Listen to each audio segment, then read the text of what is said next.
ശരിക്കും കർത്താവ് തമ്പുരാൻ്റെ പീഡാസഹനം ക്രിസ്ത്യാനിക്ക് പാഠപുസ്തകമാണ്, ടെക്സ്റ്റ് ബുക്കാണ്. ഈ ദിവസങ്ങളിലൊക്കെ നിങ്ങൾ ഈ പീഡാസഹനത്തിൻ്റെ പല മാനങ്ങൾ കേൾക്കും, അതിൻ്റെ പല ഡൈമെൻഷൻസ് ധ്യാനഗുരുക്കന്മാരായ വചനപ്രഘോഷകരായ അച്ഛന്മാർ കീറി മുറിച്ച് നല്ല ഭംഗിയായിട്ട് നിങ്ങളുടെ മുമ്പിൽ അവതരിപ്പിക്കും. പക്ഷേ എനിക്ക് നിങ്ങളോട് എക്സ്ട്രാ ആയിട്ട് പറയാനുള്ളൊരു കാര്യം എന്താണെന്ന് വെച്ചാൽ, നിങ്ങൾ ഈ ദിവസങ്ങളിൽ ചെയ്യേണ്ടത് ഈ വചനം കേട്ടുകൊണ്ടിരുന്നാൽ മാത്രം പോരാ. ഇത് ഭയങ്കര എളുപ്പമാണ്, നമുക്കിത് ഭയങ്കര ശീലം പോലെയായി.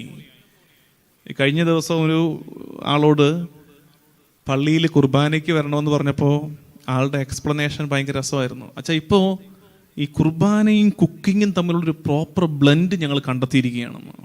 ഇത് പാചകവും കർത്താവിൻ്റെ പരിശുദ്ധ ബലിയും കൂടെ നന്നായിട്ട് ചേർന്ന് പോകുന്നുണ്ട്. ഭയങ്കര നല്ല സാഹിത്യ ഭാഷയിലൊക്കെയാണ് പറയുന്നത്. എന്താ സംഭവം എന്ന് പിന്നെ ഈ ചേടുത്തി വിശദീകരിക്കുകയാണ്. രാവിലെ മൊബൈലിൽ ഓൺലൈൻ കുർബാന എടുത്ത് ജനലിൻ്റെ അങ്ങോട്ട് ചാരി വെച്ചിട്ട് അവിടെ നിന്നുകൊണ്ട് രാവിലത്തെ പാചകമാണ്. അപ്പോൾ കുർബാനയും പാചകവും കൂടെ പ്രോപ്പർ ബ്ലെൻഡ് കണ്ടെത്തിയിരിക്കുക. അപ്പോൾ നമുക്ക് വചനശ്രവണം വലിയ പാടൊന്നുമില്ല. ഇപ്പോൾ മറ്റു പലതും ചെയ്യുന്ന കൂട്ടത്തിൽ ഒന്നായിട്ട് വചനം കേൾക്കാൻ നമ്മൾ ശീലിക്കപ്പെട്ട് കഴിഞ്ഞു. നമുക്ക് നല്ല നല്ല നാക്കുണ്ട് അതിന്. അതുകൊണ്ട് ഞാൻ പറയുന്നത്, ഈ ദിവസങ്ങളിൽ വചനം കേട്ടു എന്നതുകൊണ്ട് വലിയ കാര്യമില്ല. ഈ വളരെ നല്ല അച്ഛന്മാർ, നല്ല വിശുദ്ധിയുള്ളവർ, വചനം പ്രസംഗിക്കാൻ ദൈവം വരം കൊടുത്തിരിക്കുന്നവരൊക്കെ ഈ ദിവസങ്ങളിൽ വരുന്നുണ്ട്. പോസ്റ്റർ കണ്ടപ്പോൾ എനിക്ക് മനസ്സിലായി. അപ്പോൾ അവരൊക്കെ വന്ന് നല്ല ഭംഗിയായിട്ട് വചനം പറയും, അതൊക്കെ നമ്മൾ കേൾക്കും. പക്ഷെ ഞാൻ തരുന്നൊരു എക്സ്ട്രാ ടാസ്ക്, ഈ ദിവസങ്ങളിൽ നിങ്ങൾക്ക് പറ്റുമോ, ഈ 4 സുവിശേഷങ്ങളിൽ നിന്നും കർത്താവിൻ്റെ പീഡാസഹനത്തിൻ്റെ രംഗങ്ങൾ നിങ്ങൾ വായിച്ച് ധ്യാനിക്കുക. തിരുവചനത്തിലൂടെ നിങ്ങൾ എക്സ്ട്രാ ആയിട്ടൊരു യാത്ര പോകണമെന്ന് ഞാൻ ഇന്നത്തെ ഈ ടോക്കിൽ ഒരുപാട് ഒച്ചയും ബഹളവും ഉദ്ദേശിക്കുന്നില്ല. ഇങ്ങോട്ട് വന്ന വഴിക്ക് ഞാനും ജോയിച്ചേട്ടനും കൂടെ സംസാരിച്ചപ്പോഴും ഞാനും എന്നെ തന്നെ ഒരുക്കുകയായിരുന്നു. ഞാൻ പറയുമായിരുന്നു, ജോയിച്ചേട്ടാ, ഇന്ന് വലിയൊരു വിസ്ഫോടനം വേണ്ട, നമുക്ക് ചെറുതായിട്ട് സംസാരിച്ചു പോകാം, ഒരു ചെറിയ കാര്യം ആളുകളിലേക്ക് എത്തിക്കാം, ഒരു ചെറിയ വചനഭാഗത്തെ എടുത്ത് പറ്റുന്നത് പോലെ ഒന്ന് വ്യാഖ്യാനിക്കാൻ ശ്രമിക്കാം. അത് ജനത്തിൻ്റെ മനസ്സിലത് കിടക്കട്ടെ. ആ ഒരു ഒരു ഒരു ടേസ്റ്റ് കിട്ടിക്കഴിഞ്ഞിട്ട് പീഠാനുഭവ രംഗങ്ങളുടെ ബാക്കി ഭാഗങ്ങളും അതുപോലെ വായിക്കാൻ അവർ കഴിയണം. അതാണ് എൻ്റെ ആഗ്രഹം. അതുകൊണ്ട് ഞാൻ തരുന്ന ഹോംവർക്ക് ഞാൻ പറഞ്ഞു, ഇത് ഇങ്ങനെ കേട്ടോണ്ടിരിക്കാൻ, ചിരിച്ചുകൊണ്ട് കേട്ടോണ്ടിരിക്കാൻ ഭയങ്കര രസമാണ്, അത് എളുപ്പമാണ്. പക്ഷേ മത്തായി, മർക്കോസ്, ലൂക്ക, യോഹന്നാൻ 4 സുവിശേഷങ്ങളിലുള്ള കർത്താവിൻ്റെ പീഠാനുഭവ രംഗങ്ങളെ നിങ്ങൾ ബൈബിളിൽ നിന്ന് വായിച്ചുകൊണ്ടിരിക്കണം ഈ ദിവസങ്ങളിൽ. ശരിക്കും വചനം നമ്മുടെ ഉള്ളിലേക്ക് ഇറങ്ങി വരുന്ന അനുഭവം നമുക്ക് കിട്ടും. അതാണ് നിങ്ങൾക്കുള്ള ആദ്യമേ തന്നെ ഹോംവർക്ക് അങ്ങ് തന്നിട്ട് ബാക്കി ടോക്കിലേക്ക് കിടക്കാം. ഞാൻ പറഞ്ഞു തുടങ്ങിയ കാര്യം എന്താ, ഈ പീഡാസഹനം, കർത്താവ് തമ്പുരാൻ്റെ പീഡാസഹനവും അവൻ്റെ കുരിശുമരണവും നമുക്കുള്ള പാഠപുസ്തകമാണ്. അതിനകത്ത് എല്ലാം ഉണ്ട്. ഇത് മാത്രം നന്നായിട്ടൊന്ന് ധ്യാനിച്ച് അതിൻ്റെ അർത്ഥം ക്രിസ്ത്യാനി ഒന്ന് മനസ്സിലാക്കിയിരുന്നെങ്കിൽ എന്തുമാത്രം നമ്മളൊക്കെ മെച്ചപ്പെടുമെന്നോ. അതുകൊണ്ടാണ് അവൻ കുരിശിൽ കിടന്നുകൊണ്ട് 7 വാക്യങ്ങൾ പറഞ്ഞത്. നമുക്കറിയാം, ബൈബിളിൽ 7 പൂർണ്ണതയുടെ സംഖ്യയാണ്, പ്രൈം നമ്പറാണ്. ബൈബിളിൽ അത് പൂർണ്ണതയുടെ സംഖ്യയായിട്ട് ഉപയോഗിക്കുന്നുണ്ട്. അതുകൊണ്ടാണ് കാനായിലെ കല്യാണ വീട്ടിൽ, ഞാനിത് സ്ഥിരം ടോക്കുകളിലൊക്കെ പറയാനുള്ളൊരു കാര്യമാണ്, കാനായിലെ കല്യാണ വീട്ടിൽ എത്ര കൽഭരണികളുണ്ട്? വീട്ടിൽ ഉത്തരം പറയാൻ കേട്ടോ, ഇങ്ങനൊരു സ്വഭാവം കൂടിയുണ്ട്, മുഴുവൻ ചോദ്യോത്തരങ്ങളായിരിക്കും. മുമ്പിൽ ആരും, ആ പടം 2-3 സിസ്റ്റേഴ്സ് ഉണ്ട്, അവർ ധ്യാനിക്കാൻ വന്നിരിക്കുന്നവരാണ്, വേണമെങ്കിൽ സിസ്റ്റേഴ്സിന് ഉത്തരം പറയാൻ കേട്ടോ. കാനായിലെ സാധാരണ ഞാനിങ്ങനെ 7 പൂർണ്ണതയുടെ സംഖ്യയാണെന്ന് പറഞ്ഞിട്ട് ഉടനെ കാനായിലെ കല്യാണ വീട്ടിൽ എത്ര കൽഭരണികളുണ്ടെന്ന് ചോദിച്ചാൽ ഉടനെ ചാടി കയറി പറയും 7. കാരണം ഇപ്പോൾ 7 പറഞ്ഞു വന്നത്. കാനായിലെ കല്യാണ വീട്ടിൽ എത്ര കൽഭരണികളുണ്ട്? 7 വേണ്ട സിസ്റ്റേഴ്സ് പറഞ്ഞു.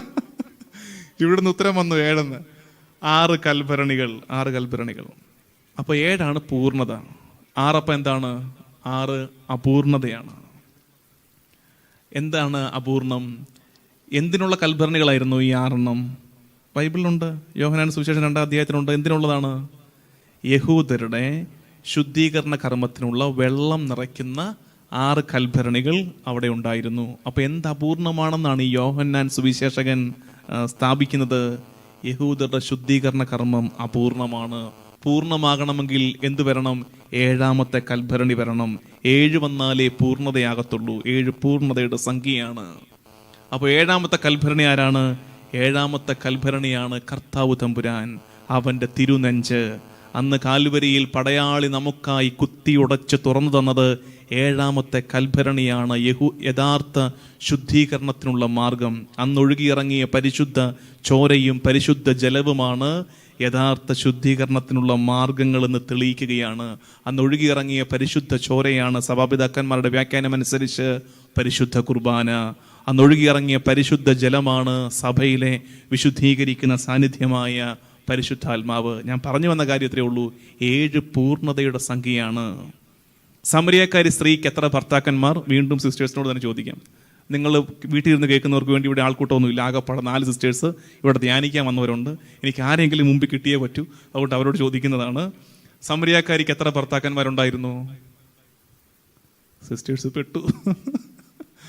സമരിയക്കാരിക്ക് യാക്കോബിന്റെ കിണറ്റിൻകരയിൽ വന്ന കർത്താവുമായിട്ട് ഡയലോഗിൽ ഏർപ്പെട്ട അവൾക്ക് എത്ര ഭർത്താക്കന്മാരുണ്ടായിരുന്നു? അവൾക്ക് 5 ഭർത്താക്കന്മാരുണ്ടായിരുന്നു. 5 ഭർത്താക്കന്മാർ. എന്നിട്ട് പറയുന്നു, ഇപ്പോഴുള്ളവൻ അവളുടെ ഭർത്താവല്ല, 6ാമത്തവനുമായി. ഇപ്പോ അവൾ ആരെ കണ്ടു?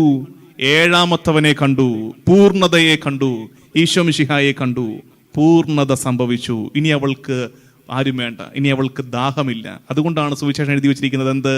അവൾ കുടം കിണറ്റിൻകരയിൽ വെച്ചിട്ട് തിരിച്ചുപോയി. എന്താ കാര്യം? ഇനി അവൾക്ക് ദാഹമില്ല, ഇനി അവൾ കുടത്തിന്റെ ആവശ്യമില്ല. നിത്യജീവന്റെ ഉറവയെ അവൾ കണ്ടെത്തി കഴിഞ്ഞു. 7 പൂർണ്ണതയുടെ സംഖ്യയാണ് ഞാൻ ഈ പറഞ്ഞു വന്നത്.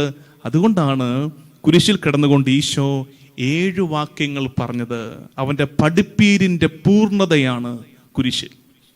ഈശോയുടെ പഠിപ്പീരിന്റെ, അവന്റെ ജീവിതം കൊണ്ട് അവൻ കമ്മ്യൂണിക്കേറ്റ് ചെയ്യാൻ ഉദ്ദേശിച്ചത് എന്തോ, അതിന്റെ പൂർണ്ണത കുരിശിലുണ്ട്.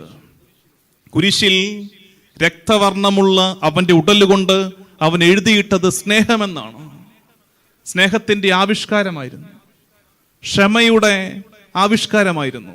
അവസാനം കണ്ണടയ്ക്കുന്നതിന് മുമ്പ് അവൻ പറഞ്ഞത്, ഇവർ ചെയ്യുന്നതെന്ന് അറിയുന്നില്ല, ഇവരോട് ക്ഷമിക്കണേ. ഈശോ പഠിപ്പിക്കാൻ ഉദ്ദേശിച്ച, നമുക്ക് പറഞ്ഞു തരാൻ ആഗ്രഹിച്ച എല്ലാ കാര്യങ്ങളും കുരിശിലുണ്ട്, പീഠാസഹനത്തിലുണ്ട്. അതുകൊണ്ട് ഇതെല്ലാം കൂടെ ഞാൻ പറയാൻ പോവാണോ എന്ന് വിചാരിക്കരുത്. അല്ല, ഇതൊന്നും എല്ലാം പറയാൻ പോകുന്നില്ല.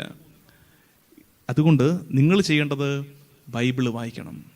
ഈ പീഠാസഹന രംഗങ്ങളിലൂടെ യാത്ര ചെയ്യണം. ഈ ദിവസങ്ങളിൽ നന്നായിട്ടിരുന്ന് സമാധാനത്തോടെ ഇരുന്ന്, ഈ നമ്മുടെയൊക്കെ കുടുംബങ്ങളിൽ പണ്ട് ഈ നോമ്പ് കാലത്ത് പാനവായനയും കുരിശിൻ്റെ വഴിയും ഒക്കെ ചൊല്ലി ഒരുങ്ങുമായിരുന്നു. ഇപ്പം നമുക്ക് ശരിയാണ്, ഒരു വിധത്തിൽ പറഞ്ഞാൽ ഒരുപാട് മെച്ചമുണ്ട്. ഇപ്പോൾ നമ്മുടെ സോഷ്യൽ മീഡിയയിലൂടെയും നമ്മുടെ ചാനലുകളിലൂടെയും ഒക്കെ നമുക്ക് വചനം കിട്ടുന്നുണ്ട്. പക്ഷെ അപ്പോൾ നമുക്കിങ്ങനെ ഈ പിള്ളേർക്ക് കുറുക്ക് കൊടുക്കുന്നത് പോലെ എല്ലാം കലക്കി, എല്ലാം റെഡിയാക്കി, സ്പൂണിലാക്കി നമ്മുടെ വായിലേക്ക് വെച്ച് തരും. നമ്മുടെ ഭാഗത്തു നിന്നൊരു എഫേർട്ട് കുറയുന്നുണ്ടോ എന്നൊരു സംശയം എനിക്കുണ്ട്. അതുകൊണ്ടാണ് ഞാൻ നിങ്ങളോട് പറയുന്നത്, വചനം വായിക്കണേ, ബൈബിള് വായിക്കണം. പീഠാനുഭവ രംഗങ്ങൾ നമുക്ക് വലിയ ആശ്വാസവും നമ്മളെ തിരുത്തുകയും നമ്മളെ വിശുദ്ധീകരിക്കുകയും ഒക്കെ ചെയ്യും, മറ്റേതു ഭാഗത്തേക്കാൾ ഉപരിയായിട്ട്. അപ്പോൾ ഇന്ന് നമ്മളൊരു ചെറിയ വചനഭാഗം ധ്യാനിക്കുകയാണ്, അത്രേ ഉള്ളൂ. ഞാൻ പറഞ്ഞില്ലേ, ഇതെല്ലാം കൂടെ വെച്ചുകൊണ്ട്, സ്നേഹം, ക്ഷമ, കരുണ, ഇതെല്ലാ വിഷയങ്ങളും കൂടെ വെച്ചുകൊണ്ട് ഈ ഈശോയുടെ പീഡാസഹനം മാത്രം നമ്മളെടുത്ത് പ്രസംഗിക്കാൻ പോയാൽ അവസാനിക്കാത്ത രീതിയിൽ പ്രസംഗിച്ചുകൊണ്ടിരിക്കാൻ പറ്റും. അത് തീരത്തില്ല, അനന്തതയോളം നീളും. അത് ഏറ്റവും വലിയ സന്ദേശമാണ്. അതുകൊണ്ട് നമ്മൾ ഇന്ന് ചെയ്യുന്നത്, ഒരു ചെറിയ വചനഭാഗം എടുത്തിട്ട് നമ്മൾ ഒരുമിച്ച് അതിനെ ധ്യാനിക്കാൻ പോകണം. അതുകൊണ്ട് എന്നെ കേട്ടുകൊണ്ടിരിക്കുന്ന എല്ലാവരുടെയും കയ്യിൽ ബൈബിൾ ഉണ്ടാകണം. ചുമ്മാ ഇരുന്ന് കൈയും വീശി ഇരുന്നുകൊണ്ട്, അല്ലെങ്കിൽ കാലുമേ കാലും എടുത്ത് വെച്ചുകൊണ്ടിരുന്നത് കേൾക്കരുത്. എല്ലാവരുടെയും കയ്യിൽ ബൈബിൾ ഉണ്ടാകണം. ബൈബിൾ കയ്യിൽ പിടിക്കാതെ വചനം കേട്ട് എന്ത് ചെയ്യാനാണ്? അതാണ് നമ്മുടെ ഭാഗത്തുനിന്നുള്ള എഫേർട്ട് എന്ന് ഞാൻ നേരത്തെ പറഞ്ഞില്ലേ. ഇതാണ് നമ്മുടെ ഭാഗത്തുനിന്നുള്ള സഹകരണം, നമ്മുടെ ഭാഗത്തുനിന്നുള്ള പരിശ്രമം.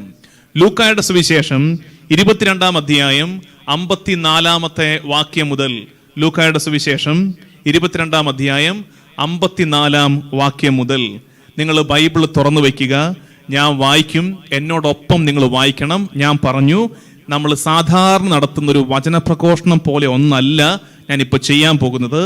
ഈ ഒരു ചെറിയ വചനഭാഗത്തെ എടുത്ത് നമ്മൾ ഒരുമിച്ച് അത് പഠിക്കാൻ പോവാണ്, ഒരുമിച്ച് അതിലൂടെ യാത്ര ചെയ്യാൻ പോവാണ്. ഒരു അക്കാഡമിക് സ്റ്റൈലിലുള്ളൊരു പഠനമല്ല, മറിച്ച് ധ്യാനപൂർവം നമ്മൾ അതിലൂടെ യാത്ര ചെയ്യാൻ പോവാണ്. ഞാൻ എൻ്റെ ഇടവക ജനത്തോട്, ഞാൻ കോട്ടയം വടവാതൂർ പള്ളിയിലെ വികാരിച്ചനാണ്, അവിടെ 2 വർഷമായിട്ട് അവിടെ ഉണ്ട്. അപ്പോൾ ആ ജനത്തോട് ഈ പ്രസംഗിക്കുമ്പോഴൊക്കെ പറഞ്ഞു കൊടുക്കുന്ന കാര്യമാണ്, ബൈബിള് വായിക്കുമ്പോൾ നിങ്ങൾ കേൾക്കരുത്. ബാക്കി പൂരിപ്പിക്കാമോ? ബൈബിള് വായിക്കുമ്പോൾ നിങ്ങൾ കേൾക്കരുത്. ബൈബിള് വായിക്കുന്ന ഭാഗം കേൾക്കുകയല്ല ചെയ്യേണ്ടത്. അതിനേക്കാൾ ഉപരി എന്ത് ചെയ്യണമെന്ന് ഞാൻ പറഞ്ഞു കൊടുക്കാറുള്ളത്, നിങ്ങൾക്ക് ചുമ്മാ ഊഹിച്ച് പറഞ്ഞത് ശരിയാവും. ബൈബിൾ വായിക്കുമ്പോൾ കേൾക്കരുത്, പിന്നെന്ത് ചെയ്യണം? എന്ത്? ഗ്രഹിക്കണം. അത് അല്പം കൂടെ കട്ടിയായിപ്പോയി. കറക്റ്റാണ്, തെറ്റല്ല, നിങ്ങൾ പറയുന്നതൊന്നും തെറ്റല്ല. ബൈബിൾ വായിക്കുമ്പോൾ കേട്ടോണ്ടിരുന്നാ പോരാ, ഇത് കാണണം. ബൈബിൾ വായിക്കുമ്പോൾ കാണണം. ബൈബിൾ വായിക്കുന്ന ഭാഗം വിഷ്വലൈസ് ചെയ്യണം. ബൈബിൾ വായിക്കുന്ന ഭാഗം വിഷ്വലൈസ് ചെയ്യണം. നിങ്ങളിങ്ങനെ കാണണം. അത് ഏത് ഭാഗം വായിച്ചാൽ, ഉദാഹരണത്തിന് കാനായിലെ കല്യാണ വിരുന്ന് നമ്മൾ വായിക്കുന്നു. നമ്മൾ എത്രയോ കാലമായിട്ട് വായിക്കുന്നു, കേൾക്കുന്നു. കണ്ടോ? അത് ഒരു തവണ കണ്ടാലുണ്ടല്ലോ പിന്നെ ഇത് പോത്തില്ല, അതവിടെ കിടക്കും. നമ്മളതിന് വിഷ്വലൈസ് ചെയ്യണം. ഒരു സിനിമ നമ്മൾ കണ്ടാൽ മറക്കോ? ഇല്ല. പക്ഷെ കേട്ട കാര്യം നമ്മൾ മറന്നുപോകും. വിഷ്വലൈസ് ചെയ്യണം. കാനായിലെ കല്യാണ വിരുന്നൊക്കെ ഞാൻ കാണുന്നത്, അതായത് ഒരു പന്തല്, ആ പന്തലിന്റെ തൊങ്ങലുകൾ ഡിസൈന്, ഒപ്പം അവിടെ ഈ വീഞ്ഞ് തീർന്നു പോകുമ്പോൾ കുറച്ച് പെണ്ണുങ്ങൾ അവിടെ നിന്നോട് ഇങ്ങനെ കുശുകുശുക്കുന്നത് അറിഞ്ഞോടി വീഞ്ഞ് തീർന്നു പോയി. അപ്പം മാതാവ് ഇങ്ങനെ വളരെ ഒതുക്കത്തിൽ പോയി ഈശോയെ വിളിച്ചിട്ട് തോണ്ടിയിട്ട് മാറ്റി നിർത്തിക്കൊണ്ട് പറയുന്നത്, ആ രംഗമൊക്കെ നമ്മളിങ്ങനെ മനസ്സിൽ കാണണം. അപ്പൊ കാണുമ്പോൾ ഡീറ്റെയിൽസിലേക്ക് പോകണം. മാതാവിന്റെ വേഷം, ഈശോയുടെ വേഷം, ഈശോയുടെ രൂപഭാവങ്ങൾ, ഇത് ഓരോന്നോരോന്നായിട്ട് കാണണം.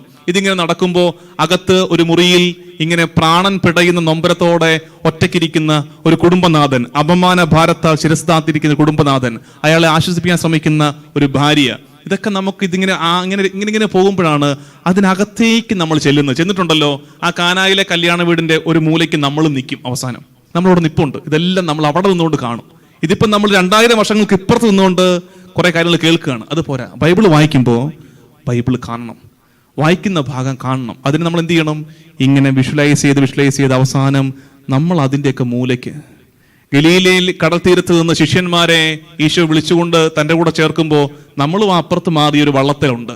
നമ്മൾ അവിടെ തന്നെ ഇരിക്കണം, ഇത് കാണണം. എന്നിട്ട് പതുക്കെ ഈശോയുടെ പുറകെ ആരും അറിയാതെ അങ്ങ് നടക്കണം. അങ്ങനെ നമ്മൾ ബൈബിളിനകത്തേക്ക് ഇറങ്ങിച്ചെല്ലും. ഇന്ന് നമ്മൾ വായിക്കാൻ പോകുന്ന ഭാഗം അങ്ങനെയെന്നാണ്. ലൂക്കായുടെ സുവിശേഷം 22-ാം അധ്യായം 54-ാമത്തെ വാക്യം മുതൽ ഞാൻ വായിക്കും, നിങ്ങൾ കാണണം. ഞാൻ വായിക്കും, നിങ്ങൾ കാണണം. കാണാൻ പറ്റും നോക്ക്. ഇത് ഒറ്റ ശ്രമത്തിലൊന്നും നടക്കുന്ന കാര്യമല്ല. നിങ്ങളുടെ ബൈബിളിലും നിങ്ങൾ എന്നോടൊപ്പം വായിച്ചു പോവുക. ഒപ്പം വായിക്കുന്ന കൂട്ടത്തിൽ നിങ്ങൾ ഓരോന്നും വിഷ്വലൈസ് ചെയ്യണം. പത്രോസ് ഈശോയെ തള്ളിപ്പറയുന്ന ഭാഗമാണ്. അവിടെ തീ കൂട്ടിയിരിക്കുന്നത് കാണണം. അവിടെ വിറക് എന്തുമാത്രം അടുക്കി വെച്ചിട്ടുണ്ടെന്നുള്ളത് കാണണം. ആ തീ എന്തുമാത്രം ആളുന്നുണ്ട് എന്നത് കാണണം. പത്രോസിന്റെ അടുത്തിരിക്കുന്ന ആളുകൾ ആരൊക്കെയാണ് എന്ന് കാണണം. അത് എത്ര പേരുണ്ടാകും, അതിനകത്ത് എവിടെയായിരിക്കും പത്രോസ് ഇരിക്കുന്നത് എന്ന് കാണണം. അവനോട് ചോദിച്ച പരിചാരികയുടെ വേഷം കാണണം. അവളുടെ കയ്യിലൊരു ട്രേ ഉണ്ടോ എന്ന് നോക്കണം. അതിൽ എന്തൊക്കെയുണ്ടെന്നുള്ളത് കാണണം.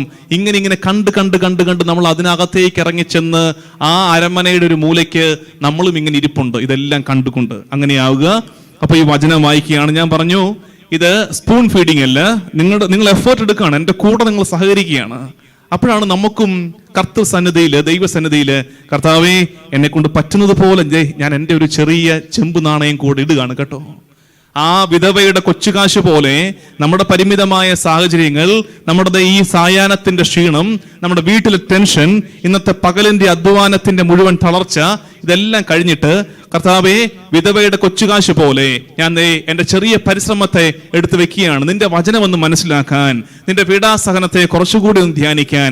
ഈ എളിയവന്റെ, പാപിയുടെ, ബലഹീനന്റെ ചെറിയ പരിശ്രമത്തെ നീ വിലയുള്ളതായി കാണണമേ എന്നുള്ള പ്രാർത്ഥനയോടെ വേണം വചനം വായിക്കാൻ. അപ്പൊ കേൾക്കുക, ഞാൻ വായിക്കുന്നു, നിങ്ങളും അതിലൂടെ പോവുക, ആ കാഴ്ചയൊക്കെ കാണുക. അവർ അവനെ പിടിച്ച് പ്രധാന ആചാര്യന്റെ വീട്ടിലേക്ക് കൊണ്ടുപോയി. പത്രോസ് അകലെയായി അവനെ അനുഗമിച്ചിരുന്നു. അവർ നടുമുറ്റത്ത് തീ കൂട്ടി അതിന് ചുറ്റും ഇരുന്നപ്പോൾ പത്രോസും അവരോട് കൂടെ ഇരുന്നു. അവൻ തീക്കരികെ ഇരിക്കുന്നത് കണ്ട് ഒരു പരിചാരിക സൂക്ഷിച്ചു നോക്കിയിട്ട് പറഞ്ഞു, ഇവനും അവനോട് കൂടെയായിരുന്നു. എന്നാൽ പത്രോസ് അത് നിഷേധിച്ച്, സ്ത്രീയെ, അവനെ ഞാൻ അറിയുകയില്ല എന്ന് പറഞ്ഞു. അല്പം കഴിഞ്ഞ് വേറൊരാൾ പത്രോസിനെ കണ്ടിട്ട് പറഞ്ഞു, നീയും അവരിൽ ഒരുവനാണ്. അപ്പോൾ അവൻ പറഞ്ഞു, മനുഷ്യ, ഞാനല്ല. ഏകദേശം 1 മണിക്കൂർ കഴിഞ്ഞ് വേറെ ഒരാൾ ഉറപ്പിച്ചു പറഞ്ഞു, തീർച്ചയായും ഈ മനുഷ്യനും അവനോടുകൂടെയായിരുന്നു, ഇവനും ഗലീലിയക്കാരനാണല്ലോ. പത്രോസ് പറഞ്ഞു, മനുഷ്യ, നീ പറയുന്നത് എന്താണെന്ന് എനിക്കറിഞ്ഞുകൂടാ. അവനിത് പറഞ്ഞുകൊണ്ടിരിക്കുമ്പോൾ തന്നെ കോഴി കൂവി. കർത്താവ് പത്രോസിന്റെ നേരെ തിരിഞ്ഞ് അവനെ നോക്കി. ഇന്ന് കോഴി കൂവുന്നതിന് മുമ്പ് 3 പ്രാവശ്യം നീ എന്നെ നിഷേധിക്കുമെന്ന് കർത്താവ് പറഞ്ഞ വചനം അപ്പോൾ പത്രോസ് ഓർമ്മിച്ചു. അവൻ പുറത്തുപോയി മനം നൊന്ത് കരഞ്ഞു. ഹല്ലേലൂയ. വീടുകളിൽ നിന്ന് പറയാം, ഹല്ലേലൂയ, ഹല്ലേലൂയ. ഈശോയെ നന്ദി, ഈശോയെ ആരാധന. ശിഷ്യപ്രമുഖനാണ് പത്രോസ്. അവനാണ് ഈ രംഗത്തിലെ ഹൈലൈറ്റ്, ഹീറോ, ഇങ്ങനെ തിളങ്ങി നിൽക്കുന്നത്. ശരിക്കും ഈ പത്രോസ് ഒരു പൊട്ടനാണ്, നമ്മൾക്കത് മനസ്സിലാകും. പത്രോസിന് ശരിക്കും അവന് ശരിക്കും ആ തീക്ഷ്ണത നിറയുന്നത് പെന്തക്കോസ്തായ്ക്ക് ശേഷമാണ്. നമ്മളും എപ്പോഴും ഓർത്തിരിക്കേണ്ടത്, പരിശുദ്ധാത്മാവിൻ്റെ നിറവുണ്ടാകുമ്പോഴാണ് നമ്മൾ തീ പോലെ ജ്വലിക്കുന്നത്. പത്രോസിനെ ഈശോ വിളിച്ചെടുത്ത് നിന്ന് മനുഷ്യനെ പിടിക്കാമെന്ന് പറഞ്ഞ് വിളിച്ചുകൊണ്ട് വന്നു. പക്ഷെ പിന്നെ പത്രോസ് ഇത്രയ്ക്കേ ഉള്ളായിരുന്നു, ഇത്രയേ ഉള്ളൂ. അത് ഈശോയ്ക്കും അറിയാം, പത്രോസിനും അറിയാം. അതുകൊണ്ടാണ് രക്ഷയ്ക്ക് അടിസ്ഥാനമായ പീഠാനുഭവത്തെക്കുറിച്ചും കുരിശുമരണത്തെക്കുറിച്ചും ഈശോ തൻ്റെ കൂട്ടുകാരെ, ശിഷ്യന്മാരെ പറഞ്ഞൊരുക്കുമ്പോ പത്രോസ് മുമ്പിൽ കയറി എന്ന് പറയുന്നത്, എന്ത്, നിനക്കിത് സംഭവിക്കാതിരിക്കട്ടെ. ഈശോ നല്ല നല്ല ചീത്തയെ വിളിച്ചത്. പിശാചെ മാറി നിൽക്കട. പിശാച് ബാധിതരെ പോലും കർത്താവ് അങ്ങനെ വിളിച്ചിട്ടില്ല, പിശാചെ മാറി നിൽക്കട എന്ന്. ഇത് ഇപ്പൊ ഇങ്ങനെ തള്ളി പറയാൻ മാത്രം ഫ്രജയിലാണ് പത്രോസ്.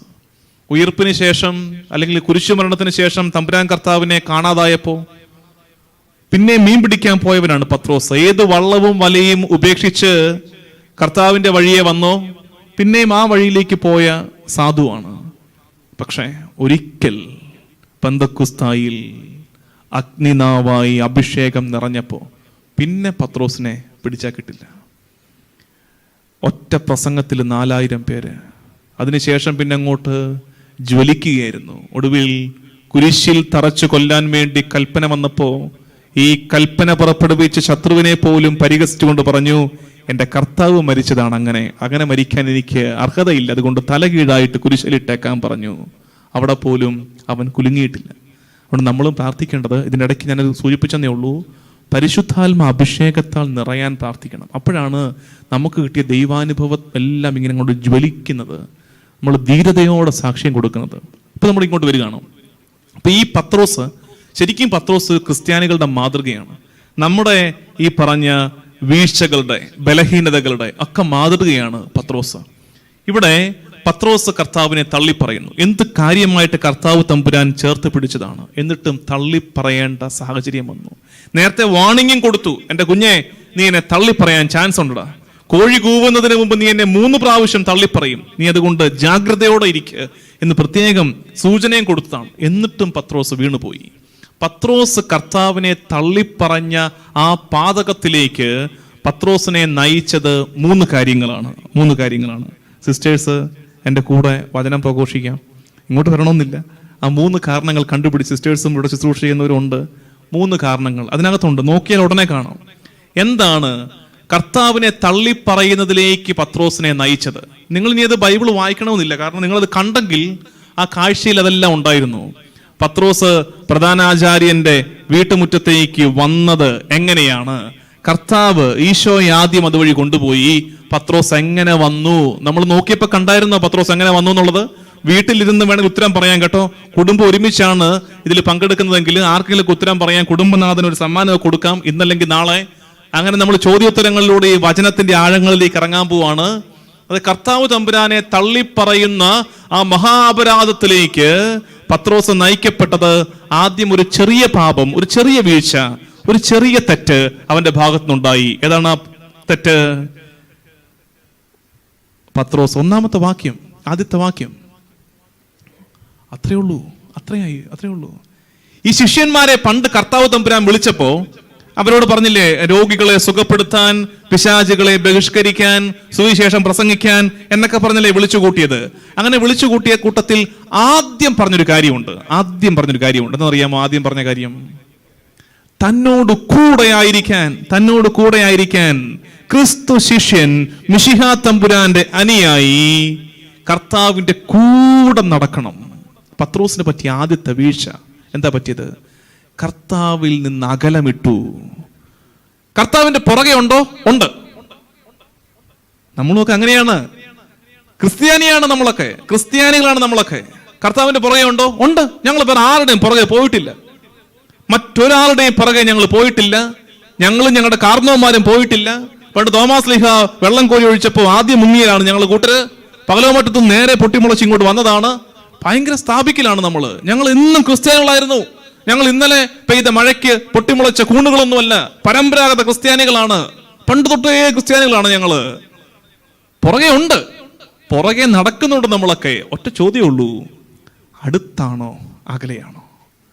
ഇന്ന് നമ്മുടെ സമൂഹത്തിന് പറ്റുന്നത്, നമ്മൾ ഈശോയെ അനുഗമിക്കുമ്പോഴും അകലമിട്ട് അനുഗമിക്കുന്നു എന്നുള്ളതാണ്. അതിലെന്താ തെറ്റ് എന്ന് പലരും ചോദിക്കുന്നുണ്ട്. എങ്ങനെയാ അകലമിട്ട് അനുഗമിക്കുന്നറിയാമോ? ഇത്രയൊക്കെ മതി എന്നൊരു വാക്ക് വല്ലാണ്ട് കയറി വരുന്നു. പ്രാർത്ഥന, ഇത്രയൊക്കെ മതി. പള്ളിപ്പോക്ക്, ഇത്രയൊക്കെ മതി എന്ന്. ഇതിന്റെയൊക്കെ ആവശ്യമുള്ളൂ. ഓവറായാൽ എല്ലാം അപകടമാണ്. ഇതൊക്കെയാണ് ഇപ്പോഴത്തെ ഡയലോഗുകൾ.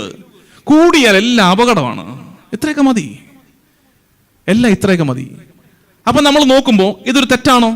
അത്ര വലിയ തെറ്റാണെന്ന് തോന്നില്ല നമുക്ക്. പക്ഷേ ഓർക്കേണ്ട കാര്യം, അകലമിട്ട് കർത്താവിനെ അനുഗമിച്ചിട്ടുണ്ടോ? നീ അനുഗമിച്ചു തുടങ്ങിയോ? ഇതിന്റെ അവസാനം എവിടെയായിരിക്കും എന്നറിയാമോ? തള്ളിപ്പറയലിലായിരിക്കും. അതുകൊണ്ട് അത് റിസ്ക് ആണ്. ദയവ് ചെയ്ത് കർത്താവിന്റെ പുറകെ നടക്കുന്നുണ്ടെങ്കിൽ അമ്മയുടെ സാരിത്തുമ്പെ പിടിച്ച് കൊച്ചു നടക്കുന്നത് പോലെ അള്ളിപ്പിടിച്ച് നടക്കണേ. അകലമിട്ട് നടക്കരുത്. അത് റിസ്ക് ആണത്. അത് അവസാനം നമ്മളെ കൊണ്ട് എത്തിക്കുന്നത് കർത്താവിനെ തള്ളിപ്പറയുന്ന മഹാപാതകം നമ്മളെ കൊണ്ടത് ചെയ്യിക്കും. അതുകൊണ്ട് പറ്റിച്ചേർന്ന് നടക്കുക. ചെയ്യാവുന്നതിന്റെ മാക്സിമം ചെയ്യ്. കർത്താവിന് വേണ്ടി തീക്ഷ്ണതയോടെ വേല ചെയ്യ്. ശരിയാണ്, നമുക്കൊക്കെ ഓരോ ഉത്തരവാദിത്തങ്ങളുണ്ട്. ആത്മീയത ഒരു ഒളിച്ചോട്ടമായി മാറിപ്പോകരുത്. കർത്താവിന് വേണ്ടി തീക്ഷ്ണതയോടെ വേല ചെയ്യുന്നൊക്കെ പ്രസംഗിക്കാൻ പേടിയാണിപ്പോ. കാരണം ഭർത്താവാണ്, അപ്പനാണ്, ഭാര്യയാണ്, അമ്മയാണ്. ഈ ഉത്തരവാദിത്തങ്ങളെയൊക്കെ മാറ്റി നിർത്താൻ, ഇതിൽ നിന്ന് രക്ഷപ്പെടാനുള്ള ഒരു എസ്കേപ്പിസമായിട്ട് സ്പിരിച്വാലിറ്റി മാറിക്കൊണ്ടിരിക്കുന്നു. അത് സംഭവിക്കരുത്. ദൈവസന്നിധിയിൽ നീ ഏറ്റെടുത്ത ഉത്തരവാദിത്തമാണ് എന്ത്? ഭാര്യയായിരിക്കാം, ഭർത്താവായിരിക്കാം, കുഞ്ഞുങ്ങളുടെ അപ്പനായിരിക്കാം, അമ്മയായിരിക്കാം. ആ ഉത്തരവാദിത്തങ്ങളൊക്കെ നിറവേറ്റിയേ പറ്റൂ. ഒരിക്കലും അതിന് പകരമാകില്ല ഒരു സുവിശേഷ പ്രഘോഷണവും സുവിശേഷ വേലയും. ഈ ഭൂമിയിൽ നമ്മളൊക്കെ ചെയ്യേണ്ട ഒരു ഉത്തരവാദിത്തങ്ങൾ കർത്താവ് തമ്പുരാൻ ഭരമേൽപ്പിച്ചിട്ടുണ്ട്. അത് വെടിപ്പായും വൃത്തിയായും ചെയ്യണം. അത് ചെയ്തുകൊണ്ടിരിക്കുമ്പോൾ തന്നെ കർത്താവിന്റെ ധീരസാക്ഷിയായിരിക്കാനും കഴിയണം. അതാണ് കർത്താവിനോട് ചേർന്ന് നടക്കുന്ന പരിപാടി. അല്ലാതെ പിന്നെ ഭർത്താവിനെയും ഭാര്യയെയും നോക്കാതെ, മക്കളെ നോക്കാതെ, കുടുംബത്തിനകത്ത് വീട്ടകത്ത് ഉത്തരവാദിത്തങ്ങൾ നിറവേറ്റാതെ സുവിശേഷ വേലെന്ന് പറഞ്ഞുകൊണ്ട് പാണ്ടക്കെട്ട് എടുത്ത് ഇറങ്ങിത്തിരിക്കുന്നതിനെ കർത്താവിന്റെ വഴിയെ നടക്കുന്നതാണെന്ന് പറയാൻ പറ്റില്ല. എങ്ങനെയത് പറയാൻ പറ്റുന്നത്? എനിക്കറിയാൻ പറ്റില്ല എങ്ങനെ ഇത് പറയാൻ പറ്റുമെന്ന്. ഇപ്പം ഞാൻ അല്ലെങ്കിൽ ഞങ്ങൾ അച്ഛന്മാര് ഇതിനു വേണ്ടി തുനിഞ്ഞിറങ്ങിയവരാണ്. വിവാഹ ജീവൻ നയിക്കുന്നവര് അല്ലെങ്കിൽ ഈ കുടുംബത്തിനകത്തുള്ളവർ, അവർക്കൊക്കെ പ്രഥമ ഉത്തരവാദിത്തം അങ്ങോട്ടുണ്ട്. അത് ചെയ്യണം. അത് മാത്രമായി പോകരുത്. ചിലർക്ക് അങ്ങനെയാണ് പറ്റുന്നത്. ചിലർ പറഞ്ഞു, എൻ്റെ ജീവിതം മുഴുവൻ എൻ്റെ ഭർത്താവിന് വേണ്ടിയിട്ടാണ്, എൻ്റെ ഭാര്യയ്ക്ക് വേണ്ടിയിട്ടാണ്, എൻ്റെ മക്കൾക്ക് വേണ്ടിയിട്ട്, എൻ്റെ കുടുംബത്തിന് വേണ്ടിയിട്ടാണ്. അപകടം വിളിച്ചു വരുത്തുകയാണ്. അത് ഓർത്തേക്കണേ, അപകടം വിളിച്ചു വരുത്തുകയാണ്. ലോകത്തൊന്നും കർത്താവിനേക്കാൾ പ്രധാനപ്പെട്ടതാകരുത്. ഈവൻ കുടുംബം പോലും ലോകത്തൊന്നും കർത്താവിനേക്കാൾ പ്രധാനപ്പെട്ടതാകരുത്. കർത്താവിനേക്കാൾ പ്രധാനമായിട്ട് പ്രയോറിറ്റി ലിസ്റ്റിൽ ഒന്നാം സ്ഥാനത്തേക്ക് വേറൊന്ന് കയറി വരുമ്പോൾ അതൊക്കെ വിഗ്രഹാരാധനയായിട്ട് മാറുന്നുണ്ട്. അപ്പം നമ്മൾ ഇത്ര ഓർക്കുക, ആദ്യം പറഞ്ഞ കാര്യം, അകലമിട്ട് കർത്താവിനെ അനുഗമിക്കരുത്. അകലമിട്ട് അനുഭവിക്കുന്നവർ അത്ഭുതത്തിനായി കേഴരുത്. നടക്കില്ലത്. ഇത്രയൊക്കെ മതി എന്ന് ആത്മീയ ജീവിതത്തിൽ, വിശ്വാസ ജീവിതത്തിൽ ഇത്രയൊക്കെ മതി എന്ന് ചിന്തിച്ചിട്ട് ഞങ്ങളുടെ ജീവിതത്തിൽ അത്ഭുതങ്ങൾ നടക്കുന്നില്ലല്ലോ എന്ന് പരാതി പറയരുത്. നടക്കില്ല. കാരണം നീ തന്നെ അകലമിട്ട് വെച്ചിരിക്കുന്നത്. കാനായിലെ കല്യാണ വീട്ടിൽ ഇടയ്ക്കിടയ്ക്ക് റെഫറൻസ് അങ്ങോട്ട് പോകുന്നുണ്ട്. കാനായിൽ അറിയാണ്ട് പോകുന്നതാണ്. കാനായിലെ കല്യാണ വീട്ടിലെ കൽഭരണികൾ എന്തുമാത്രം നിറച്ചു, പരിചാരകർ എന്തുമാത്രം നിറച്ചു. ആ വാക്ക് പ്രധാനപ്പെട്ടതാണ്. എന്തുമാത്രം നിറച്ചു? വക്കോളം നിറച്ചു. വിഷ്വലൈസ് ചെയ്യണം. പിന്നെയും 6 കൽഭരണി പിന്നെയും കൊണ്ട് ഒഴിക്കുകയാണ്. കുടം കണക്ക് കൊണ്ട് ഒഴിക്കുകയാണ്. ഒഴിച്ചൊഴിച്ചൊഴിച്ച് അവസാനം ഇതിങ്ങനെ നിറഞ്ഞു തുളുമ്പിയ പരുവത്തിലാണ് അവന്മാർ നിർത്തുന്നത്. വക്കോളം നിറച്ചു വെച്ചിരിക്കുകയാണ്. വക്കോളം നിറച്ചു വെച്ച കൽഭരണികൾക്ക് മേലാണ് കർത്താവ് തമ്പുരാന്റെ അത്ഭുതം വന്നിറങ്ങുന്നത്. നമ്മുടെയൊക്കെ ജീവിതത്തിൽ എന്തുകൊണ്ട് അത്ഭുതങ്ങൾ നടക്കുന്നില്ല? ഉത്തരം ഒന്നേ ഉള്ളൂ. എന്താ ഉത്തരം എന്നറിയാമോ? നമ്മുടെ ഒന്നും കൽഭരണികൾ വക്കോളം നിറയുന്നില്ല. നമ്മുടെ ഒന്നും കൽഭരണികൾ വക്കോളം നിറയുന്നില്ലെന്നേ. വൈകുന്നേരം സന്ധ്യാപ്രാർത്ഥനയ്ക്ക് ഇരിക്കുമ്പോ ഇന്ന് 2 രഹസ്യം മതി, ക്ഷീണമാണ് എന്ന് പറയുമ്പോ കൽഭരണി ഒരു 1/4 ഭാഗം വരെ എത്തിയിട്ടുള്ളൂ. പള്ളിയിൽ പോകാന്ന് പറയുമ്പോൾ ഇതിപ്പോ കൊറോണയാണ്, ഇതുകൊണ്ട് പള്ളിയിൽ പോകുന്നു, നമുക്ക് ഓൺലൈൻ ഉണ്ടല്ലോ, അത് മതി എന്ന് പറയുമ്പോൾ വക്കോളം നിറയുന്നില്ലെന്ന്. അല്ല, ഇത്രയ്ക്ക് വരുന്നുള്ളൂ. എന്ന് നീ ഇതിങ്ങനെ വക്കോളം നിറച്ച് കർത്താവ് തമ്പുരാനെ എന്നെ കൊണ്ട് ചെയ്യാൻ പറ്റുന്നതിന്റെ പരമാവധി ഞാൻ ചെയ്തിട്ട് ദേ കൽഭരണി നിന്റെ മുമ്പിലേക്ക് നീട്ടിവെക്കുകയാണ്, ഇനി നീ തൊട്, ഇനി നീ അത്ഭുതം പ്രവർത്തിക്ക് എന്ന് പറയുമ്പോൾ നമുക്കിടയിൽ അത്ഭുതങ്ങൾ നടക്കും. അകലമിട്ട് കർത്താവിനെ അനുഗമിക്കുന്ന മണ്ടത്തരം നമ്മൾ ചെയ്യരുത്. അത് ആത്യന്തികമായിട്ട് നമ്മളെ നയിക്കുന്നത് തള്ളിപ്പറയിലേക്കായിരിക്കുമെന്ന് ഓർക്കണേ. അടുത്തത് 2ാമത്തെ തെറ്റ്. ഇനി നിങ്ങൾക്ക് ട്രാക്കിലേക്ക് വന്നു. 4ഉം 2ഉം 6 പേരേ ഉള്ളൂ. എന്നാലും ഞാൻ വിശ്വസിക്കുന്നു ചെറിയ യാചകണത്തിൽ കർത്താവ് അത്ഭുതം പ്രവർത്തിക്കും. അതുകൊണ്ട് പറയാം, അടുത്ത മണ്ടത്തരം. ഇതൊക്കെ മണ്ടത്തരങ്ങളായിട്ട് കരുതിയാൽ മതി. പത്രോസ് പാവമാണ്. നമ്മളൊക്കെ പാവങ്ങളാണ്. നമ്മളാരും ദുഷ്ടന്മാരൊന്നുമല്ല, കാബാലികമാരൊന്നുമല്ല. നമ്മളാരും കാബാലികൊന്നുമല്ല. നമുക്ക് മണ്ടത്തരങ്ങളാണ് പറ്റുന്നത് ആത്മീയ ജീവിതത്തിൽ. കെയർലെസ്നെസ് ആണ്. അശ്രദ്ധമായിട്ട് നമ്മൾ ചെയ്യുന്ന കാര്യങ്ങൾക്ക് നമ്മൾ പിന്നീട് വലിയ വില കൊടുക്കേണ്ടി വരുന്നു. അതാണ് നമ്മുടെ ആത്മീയ ജീവിതത്തിലെ വീഴ്ച എന്ന് പറയുന്നത്. ഇത് വലിയ കുഴപ്പമില്ലാതെ ചെയ്യുന്ന പല കാര്യങ്ങളും, പക്ഷെ പിന്നെ അതിനൊക്കെ വില കൊടുക്കേണ്ടി വരികയാണ്. അതുപോലെയാണ് പത്രോസിനും പറ്റുന്നതൊക്കെ. അതുകൊണ്ട് വലിയ ക്രൂരതയൊന്നും ചെയ്തായിട്ടില്ല, പക്ഷെ എന്നാലും ചെറിയ മണ്ടത്തരങ്ങൾ. അടുത്ത മണ്ടത്തരം എന്താണെന്നറിയാമോ? 1ാമത് അകലമിട്ട് അനുഗമിച്ചു. 2ാമത്തത്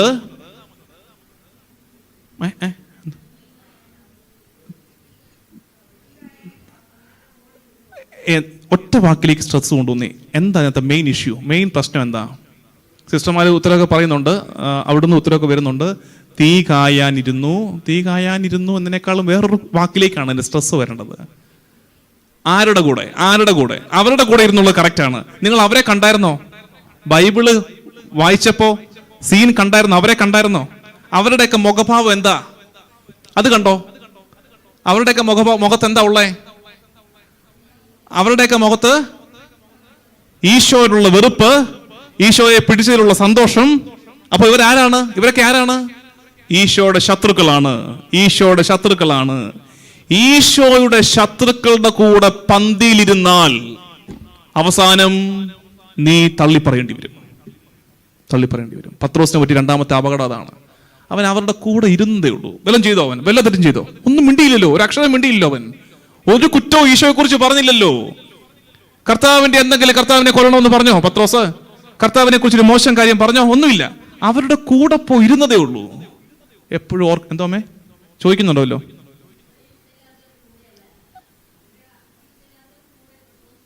ആയിരുന്നു, അതാണ് ഈ പറയുന്നത്. അയ്യോ, അതുണ്ടാകാൻ വഴിയില്ല. അതായത് അവിടുന്ന് വന്നിരിക്കുന്നത് ഈശോയോട് ഇഷ്ടമില്ലാത്തവരുടെ കൂടെ പത്രോസ് പോയിരുന്നു. അപ്പൊ പത്രോസിന് എന്തോ ഒരു ഇഷ്ടക്കേട് ഈശോയോട് കാണും. ഇല്ല, അതില്ലായിരുന്നു. പത്രോസ് ഇഷ്ടം കൊണ്ടല്ലേ പുറകെ വന്നേ. നിങ്ങൾ ഓർത്ത് നോക്കിക്കേ. ബാക്കി ശിഷ്യം, ഞാൻ പറഞ്ഞില്ലേ, പത്രോസിനെ ആരും ക്രൂരനാക്കരുത്. പാവമാണ് പത്രോസ്. ബാക്കിയെല്ലാം പല വഴിക്ക് പോയില്ലേ? ഇത്രയെങ്കിലുമൊക്കെ നടന്നു വന്ന ആരാ? പത്രോസ് അല്ലേ? ഇത്രയൊക്കെ വന്നില്ലേ? എന്തുകൊണ്ടാ? ഗുരുവിനോടുള്ള സ്നേഹം കൊണ്ട് വന്ന. പക്ഷെ പിന്നെ കുറച്ച് മണ്ടത്തരങ്ങൾ കാണിച്ചതേ ഉള്ളൂ. പാവമാണ്. ഇത് കഴിയുമ്പോൾ നിങ്ങളാരും പറയരുത് എനിക്ക് നീ പത്രോസുമായിട്ട് യാതൊരു ബന്ധമില്ലെന്ന് പറയരുത്. അങ്ങനൊന്നും മണ്ടത്തരങ്ങൾ പറയരുത്. അങ്ങനല്ല ഇത്. ഇത്രയേ ഉള്ളൂ. കർത്താവിനെ എതിർക്കുന്നവരുടെ കൂടെ പോയിരുന്നു. നമുക്ക് ചിലപ്പോൾ അങ്ങനത്തെ മണ്ടത്തരങ്ങൾ പറ്റും. നമ്മളിരിക്കുന്ന സർക്കിൾസ് നോക്കണം. നമ്മൾ പണ്ടൊക്കെ ഇങ്ങനെ കലുങ്കയിലൊക്കെ ഇരിക്കുന്ന ആൾക്കാരുണ്ടായിരുന്നു. കലുങ്കയിലും ചായക്കടയിലും ഒക്കെ ഇരുന്ന് വർത്താനം പറയുന്നവരുണ്ടായിരുന്നു. നമ്മൾ എവിടെ ഇരിക്കുന്നെന്ന് നോക്കണം. നമ്മുടെ സൗഹൃദങ്ങൾ, പ്രത്യേകിച്ച് ഇന്നത്തെ കാലത്ത് നമ്മുടെ സൈബർ സ്പേസ്, നമ്മൾ ഏതൊക്കെ ഗ്രൂപ്പുകളിലാണ്? ഞാൻ ചില ഗ്രൂപ്പുകൾ കണ്ടിട്ടുണ്ട്. ചില ഗ്രൂപ്പുകളിൽ ഈ കർത്താവ് തമ്പുരാനെ നാണം കെടുത്തുന്ന, സുവിശേഷത്തെ വിലമതിക്കാത്ത, കർത്താവിന്റെ പരിശുദ്ധ സഭയെ അപകീർത്തിപ്പെടുത്തുന്ന സംഘങ്ങളുടെ വാട്സാപ്പ് ഗ്രൂപ്പുകളൊക്കെ ഉണ്ട്, ഫേസ്ബുക്ക് ഗ്രൂപ്പുകളൊക്കെ ഉണ്ട്. പക്ഷേ അതുണ്ടെന്ന് എനിക്കറിയാം. പക്ഷെ നമ്മുടെ ആളുകളൊക്കെ ഉണ്ട്. അപ്പം ഞാൻ ചില ആൾക്കാരോട് ചോദിക്കും, എന്തിനാ ഇതിനകത്തൊക്കെ പോയിരിക്കുന്നത്? അപ്പോൾ ഇവരുടെ ന്യായവാദം എന്നറിയാമോ? ഞങ്ങളൊന്നും പറയത്തില്ല അച്ഛാ, ഞങ്ങളായിട്ടൊന്നും പറയത്തില്ല. പിന്നെ എന്തിനാ അതിനകത്ത് കുത്തിയിരിക്കുന്നേ? എന്നെ പറ്റുന്നറിയാവോ? കുറച്ച് കഴിയുമ്പോൾ അങ്ങനെ പോയി ഇരുന്നാൽ വളരെ സാധാരണമായിട്ട് ചിന്തിച്ച് നോക്കിക്കേ. ഇപ്പോൾ ഒരാൾ ഇങ്ങനത്തെ, ഞാനിത് വളരെ പ്രാക്ടിക്കൽ ഉദാഹരണം പറയുന്നത് പെട്ടെന്ന് മനസ്സിലാകാൻ വേണ്ടിയിട്ടാണ്.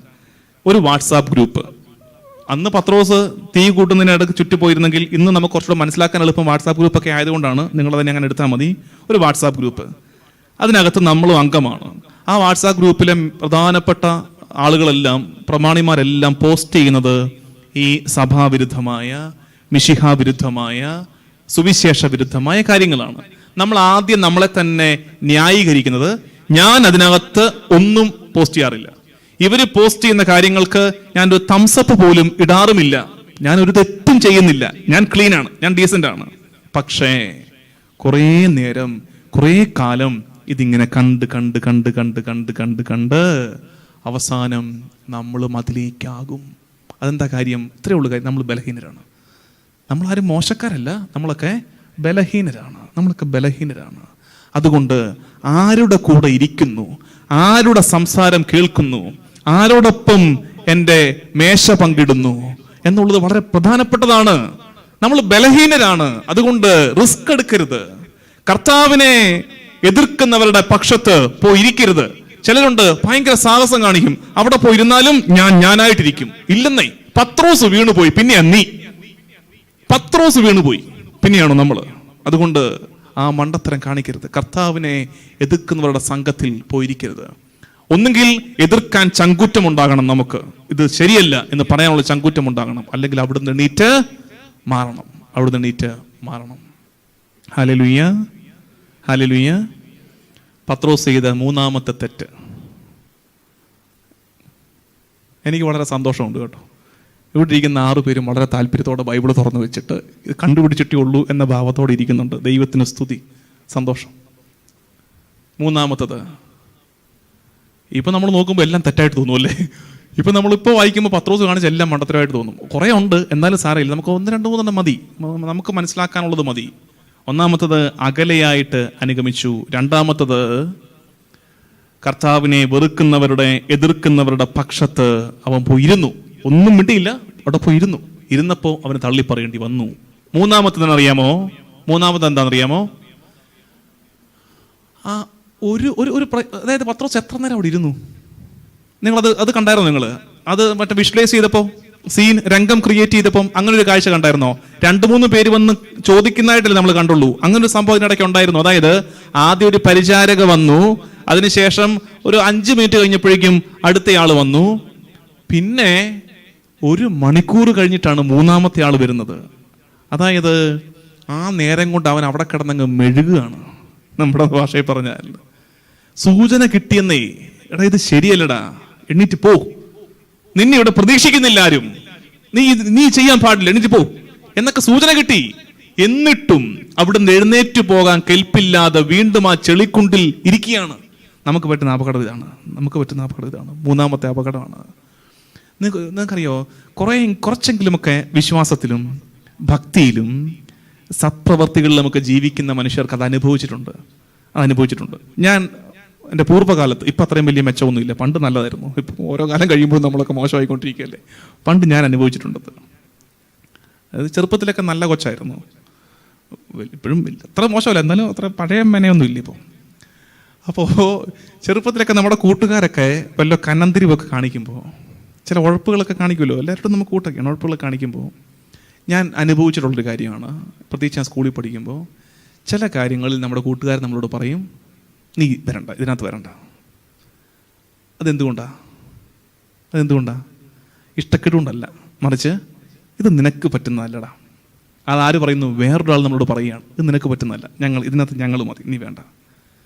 ഇതുപോലെയാണ് അല്പം വിശ്വാസത്തിലേക്ക്, ഒരു വിശ്വാസ ജീവിതത്തിലേക്ക് സുവിശേഷ താല്പര്യത്തോടെയൊക്കെ ജീവിക്കുന്ന മനുഷ്യർ നമ്മളിൽ നിന്നൊക്കെ ചുറ്റുമുള്ളവർ കുറേയധികം പ്രതീക്ഷിക്കുന്നുണ്ട്. ആ പരിചാരക വന്നിട്ട് പത്രോസിനോട് ചോദിച്ചു, നീയും അവൻ്റെ ആളല്ലേ?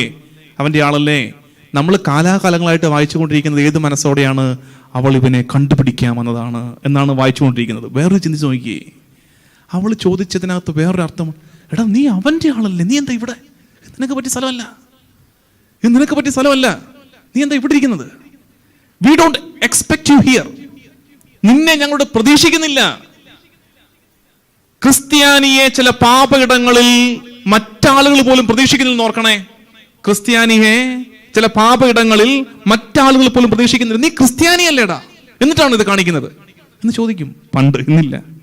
നിങ്ങൾക്കറിയാമോ, പണ്ട് നമ്മുടെ നാട്ടിൽ അതൊന്നും പറയാൻ പാടില്ല, ജാതി വ്യവസ്ഥയൊന്നും പറയാൻ പാടില്ലാത്ത, എന്നാലും അതിൻ്റെ ഒരു വില മനസ്സിലാക്കാൻ വേണ്ടി പറയും. ജാതി വ്യവസ്ഥ അല്ലത്, എന്നാലും പണ്ടത്തെ നമ്മുടെ സഭാചരിത്രമൊക്കെ വായിക്കുമ്പോൾ മനസ്സിലാക്കുന്നതാണ്.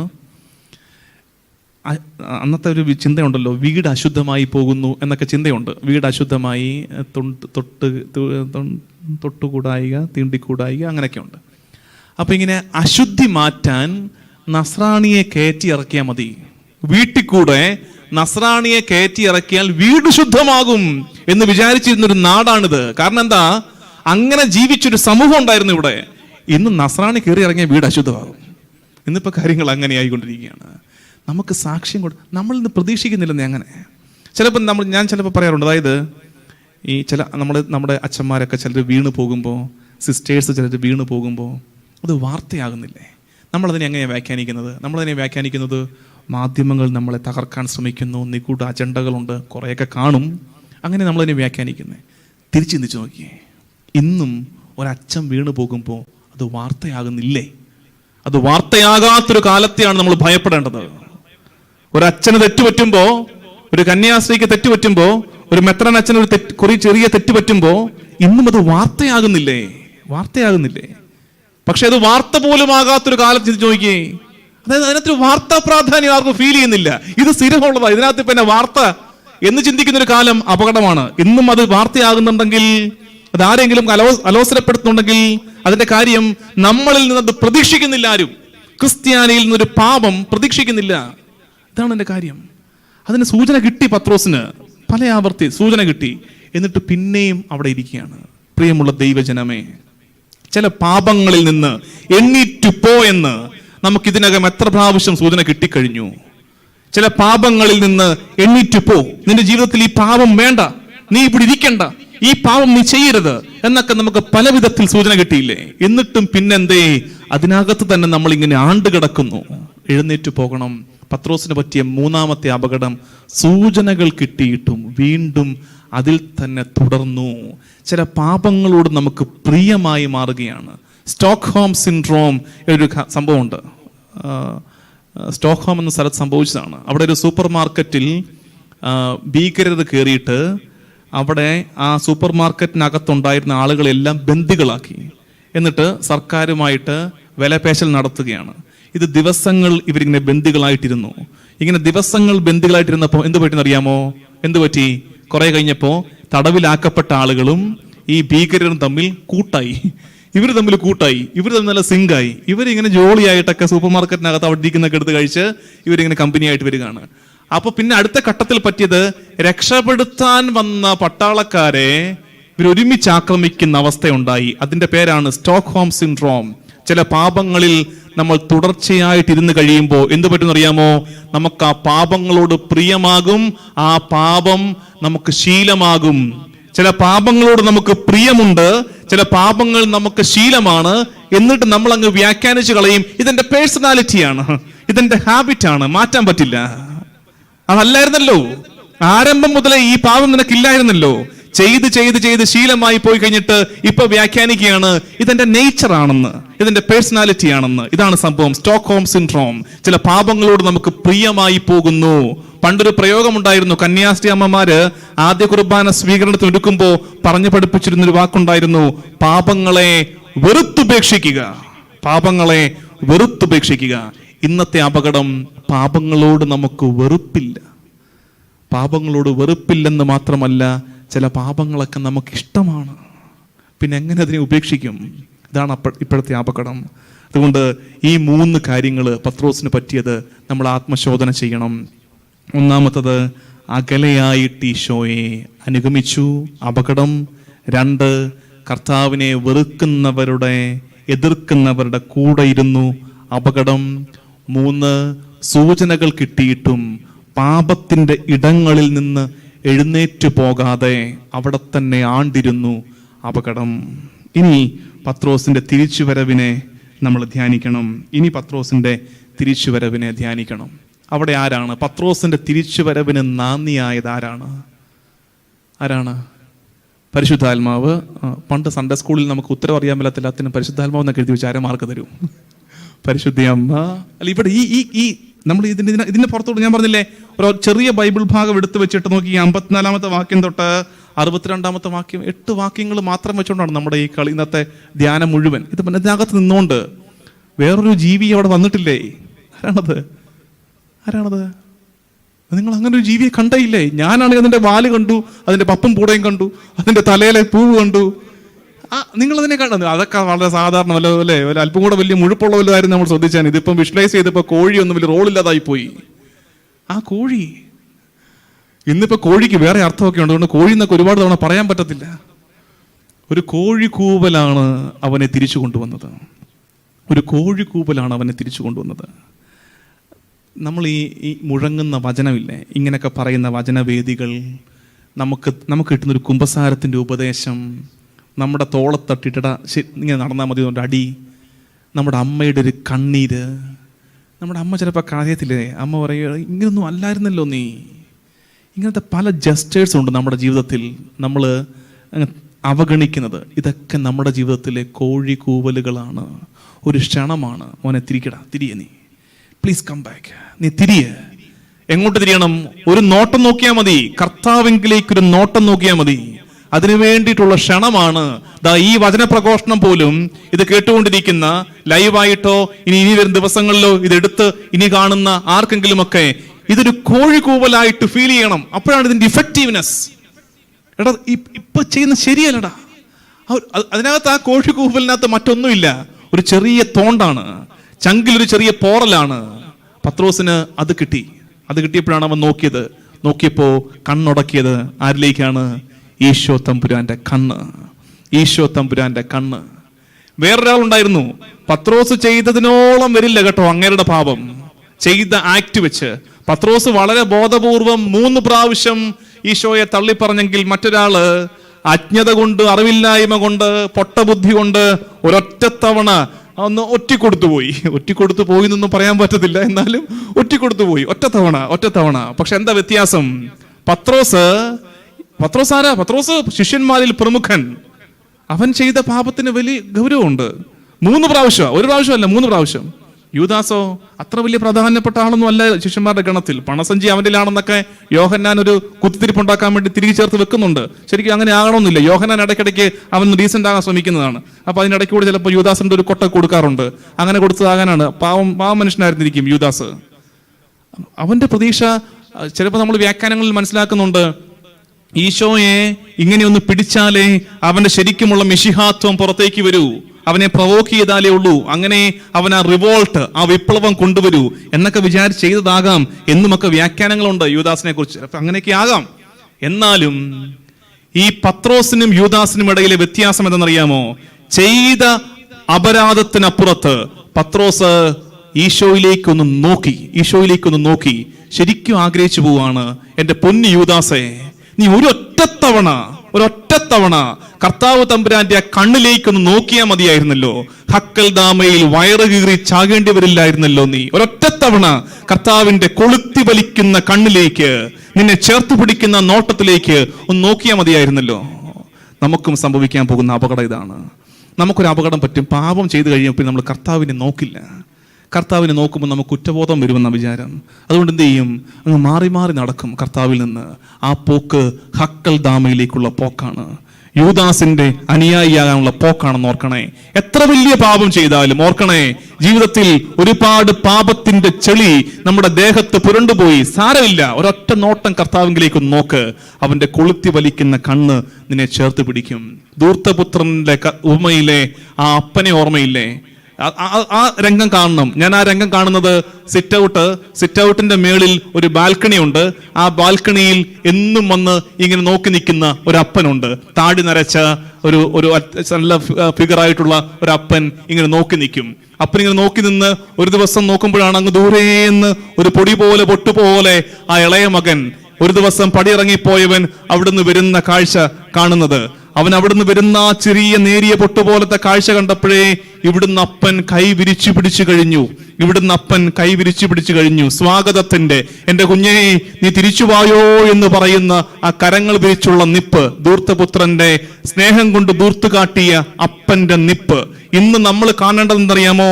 അതേ നിപ്പ് നിൽക്കുന്നുണ്ട് കർത്താവ് തമ്പുരാൻ അവിടെ കാൽവരിയുടെ നെറുകയിൽ ആ മരക്കുരിശിലേക്ക് കരങ്ങൾ ഇങ്ങനെ വിരിച്ചു പിടിച്ച് കർത്താവ് തമ്പുരാൻ നിൽക്കുമ്പോ ആ ധൂർത്തപുത്രന്റെ അപ്പൻ നിന്ന നിപ്പാണ് നിൽക്കുന്നത്. എന്റെ കുഞ്ഞെ നീ ഒന്ന് തിരിച്ചുവായോ എന്ന് പറഞ്ഞാണ് അവൻ ആ നിൽപ്പ് നിൽക്കുന്നത്. പത്രോസ് ആ കണ്ണിലേക്ക് നോക്കിയപ്പോ അവൻ തിരിച്ചു വന്നിട്ട് അവൻ ചെയ്ത കാര്യം അറിയാമോ? അടുത്ത അവസാനത്തെ വാക്യമാണ് പ്രധാനപ്പെട്ടത്. അവസാനത്തെ വാക്യം സംഭവിച്ചില്ലെങ്കിൽ ഇത്രയും നേരം കേട്ടതൊക്കെ പാഴായിപ്പോയി. അവസാനത്തെ വാക്യം നമ്മളിൽ സംഭവിച്ചില്ലെങ്കിൽ ഇത്രയും നേരം മുഴങ്ങിയ വചനമൊക്കെ നമ്മുടെ ജീവിതത്തിൽ വചനം പാഴായി പോയില്ല, നമ്മുടെ ജീവിതത്തിൽ ആ വചനം ഇൻഎഫക്റ്റീവായി പോയി. എന്താണ് അവസാനത്തെ വാക്യം? അവൻ മെയിൻ വാക്ക് മിസ്സാകുക ഇപ്പോഴും. അവൻ മനംനൊന്ത് കരഞ്ഞു എന്നതിൽ കാര്യമില്ല. നമ്മളുമൊക്കെ കരയാൻ നല്ല മിടുക്കരാണ്, നമ്മളുമൊക്കെ കരയാൻ നല്ലൊരു ആരാധനയൊക്കെ നമ്മളൊക്കെ കാണുന്ന പറഞ്ഞൊക്കെ ഭയങ്കര സീനൊക്കെ ഉണ്ടാക്കും, ഭയങ്കര കരച്ചിലൊക്കെയാണ്, നമുക്കത് പറ്റും. നല്ലൊരു ഫീലൊക്കെ കിട്ടിയാൽ നമ്മുടെയും കണ്ണൊക്കെ നിറയും. പക്ഷേ ഒരു വാക്ക് മിസ്സായി പോവുകയാണ് നമുക്ക്. മനം തൊന്ത് കരയുന്നതിൽ വലിയ കാര്യമൊന്നുമില്ല. പിന്നെ ഏതാ വാക്ക മിസ്സായി പോകുന്നത്? അവൻ പുറത്തുപോയി മനം നൊന്ത് കരഞ്ഞു. എന്താ ഈ പുറത്തുപോയി എന്നുള്ള വാക്ക്? പാപത്തിന്റെ സാഹചര്യങ്ങളിൽ നിന്ന് അതിനകത്ത് കയറിയപ്പോഴല്ലേ അവൻ ഈ പാപം ചെയ്തത്, ആ ഇടത്ത് നിന്നപ്പോഴല്ലേ അവൻ ഈ പാപം ചെയ്തത്. അവിടെ നിന്ന് എഴുന്നേറ്റ് പുറത്തേക്ക് ഇറങ്ങാനുള്ള ആർജവത്വം കാണിച്ചിടത്താണ് പരിശുദ്ധ സഭയുടെ ആദ്യത്തെ ആചാര്യന്റെ ഉദയം. നമുക്ക് പറ്റുന്ന അപകടം, നമ്മളും ഇരുന്ന് കരയുന്നുണ്ട്, നന്നായിട്ട് മോങ്ങുന്നുണ്ട്. കരച്ചിലെന്ന് പറഞ്ഞാൽ പോരാ, ഭയങ്കര മോങ്ങലാണ് നമ്മളൊക്കെ. പക്ഷേ അതിനകത്ത് തന്നെ ഇരിക്കുന്നത്, അവർ ഇരിക്കുന്ന സ്ഥലത്തിന് മാറ്റമൊന്നുമില്ല, അതിനകത്ത് തന്നെ ഇരുന്നുകൊണ്ട് മാർത്ത് എന്റെ കർത്താവേ ഞാൻ പാപം ചെയ്തു പോയേ കുമ്പസാരക്കൂട്ടിലൊക്കെ ഒന്ന് കരയാണ്. എന്നിട്ട് നാളെയും അതേ പാപം തന്നെ ചെയ്യുകയാണ്. കാരണം എന്താ? നീ എന്താ ഇടത്തു നിന്ന് പുറത്തിറങ്ങാത്തത്? നിന്നെ പാപത്തിലേക്ക് നയിക്കുന്ന ഒരു സാഹചര്യമുണ്ട്, നിന്നെ പാപത്തിലേക്ക് നയിക്കുന്ന ഒരു ബന്ധമുണ്ട്, നിന്നെ പാപത്തിലേക്ക് നയിക്കുന്ന ചുറ്റുപാടുകളുണ്ട്. എന്തുകൊണ്ട് ആ ഇടങ്ങളിൽ നീ മാറി നടക്കുന്നില്ല? അത് മാറാതെ എങ്ങനെ പാപം മാറാൻ പറ്റും? പാപത്തിൽ നിന്ന് മാറാൻ പറ്റും? പുറത്തു പോയി നൊന്ത് കരയണേ എന്ന് നിങ്ങളോടും ഞാൻ അഭ്യർത്ഥിക്കുന്നത്. ഈ പുറത്തിറങ്ങാനുള്ള, പാപ ഇടങ്ങളിൽ നിന്ന് പുറത്തിറങ്ങാനുള്ള ആർജവത്വം കാണിക്കണം. ദൈവജനമേ, ഞാൻ ഇന്ന് ഈ വചന സന്ദേശം പങ്കുവയ്ക്കാൻ തുടങ്ങിയപ്പോൾ ഞാൻ പറഞ്ഞ കാര്യം, ഈശോയുടെ പീഡാസഹനത്തെക്കുറിച്ച് പ്രസംഗിച്ചാലും തീരില്ല. എന്തുമാത്രം വേണമെങ്കിലും പ്രസംഗിക്കാം. ഞാൻ പറഞ്ഞൊരു വാക്യമുണ്ടായിരുന്നു, ഈശോയുടെ പീഡാസഹനം ക്രിസ്ത്യാനിക്ക് പാഠപുസ്തകമാണ്, ടെക്സ്റ്റ് ബുക്കാണ്. അത് തുറന്ന് വായിക്കണം. അത് തുറന്ന് വായിക്കണം എന്ന് പറയുമ്പോൾ അതിൻ്റെ ആ ഒരു ടേസ്റ്റ് നിങ്ങളെ മനസ്സിലാക്കണം എന്നാണ് എൻ്റെ ആഗ്രഹം. അതുകൊണ്ടാണ് ഒരു ചെറിയ ഭാഗം മാത്രം എടുത്ത് അതിൻ്റെ ഒരു വ്യാഖ്യാനം, ഒരു ധ്യാനപൂർവമായിട്ട് ഉള്ളൊരു വ്യാഖ്യാനം നമ്മൾ പങ്കുവെക്കാൻ ശ്രമിച്ചത്. ഒരു ചെറിയ ഭാഗത്ത് ഇത്രയൊക്കെ ഉണ്ടെങ്കിൽ ആ പീഡാസഹന രംഗം മുഴുവൻ കർത്താവിൻ്റെ കുരിശിൻ്റെ തണലിലിരുന്ന് നമ്മൾ ധ്യാനപൂർവ്വം വായിച്ചാൽ എന്തുമാത്രം വെട്ടം കിട്ടും നമുക്ക്. അതുകൊണ്ട് ഈ നോമ്പ് കാലം ആത്മീയ വളർച്ചയുടെ കാലമാക്കി മാറ്റണേ. ഗൗരവത്തോടെ എടുക്കണം ഈ കാലത്തെ. എന്നിട്ട് താല്പര്യത്തോടെ പ്രാർത്ഥിച്ചൊരുങ്ങാൻ നിങ്ങൾക്ക് കഴിയട്ടെ എന്ന് ആശംസിക്കുന്നു.